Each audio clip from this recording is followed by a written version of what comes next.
I clear my irritated throat. He would have hated this kind of show. Although Grandpa was in the entertainment business, he disliked being the center of attention.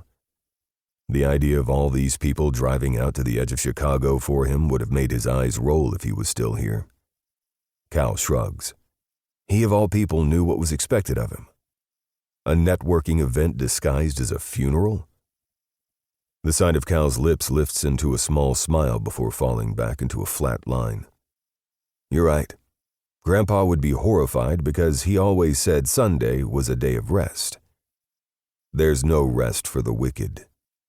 And even less for the wealthy. Declan stops by my other side. He stares at the crowd of people with an unrelenting scowl.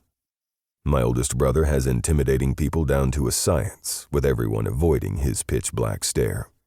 His suit matches his dark hair, which only adds to his cloak and dagger look.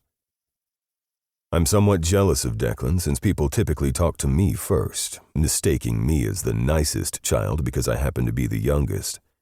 I might have been born last, but I most certainly wasn't born yesterday. The only reason guests take the time to speak to us is because they want to stay within our good graces. That kind of fake treatment is to be expected, especially when all the people we associate with have a moral compass pointed permanently toward hell. An unknown couple walks up to the three of us. A woman pulls out a tissue from her purse to dab her dry eyes while her counterpart offers us his hand to shake. I look down at it like he might transfer a disease. His cheeks flush as he tucks his hand back into his pocket. I wanted to offer my condolences. I'm very sorry for your loss. Your grandfather... I tune him out with a nod. This is going to be one hell of a long night. This one's for you, Grandpa. I stare down at the white envelope. My name is written across the front in my grandpa's elegant cursive. I flip it over, finding it untampered with his signature Dreamland's Princess Kara's Castle wax seal. The lawyer finishes passing out the other letters to my two brothers. You're required to read his individual letters prior to me reviewing Mr. Kane's final will and testament. My throat tightens as I break the seal and pull out my letter. It's dated exactly a week before Grandpa's accident 3 years ago that led to his coma. To my sweet little Rowan. I choke back on a laugh. Sweet and little are the last words I'd use to describe myself, since I'm as tall as an NBA player with the emotional range of a rock. But Grandpa was blissfully ignorant. It was the best thing about him, and the absolute worst, depending on the situation. Although you're a man now, you'll always be the same little lad in my eyes. I still remember the day your mother gave birth to you like it was yesterday. You were the largest of the three, with these fat cheeks and a head full of dark hair that I was sadly jealous of. You sure had a pair of lungs in you, and you wouldn't stop crying until they handed you over to your mom. It was like everything was right in the world when you were in her arms. I reread the paragraph twice.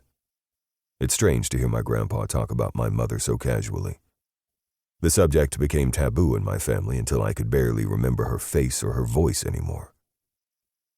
I know I've been busy with work, and that I didn't spend as much time as I should have with you all. It was easy to blame the company for the physical and emotional distance in my relationships. When your mother died, I wasn't sure what to do or how to help.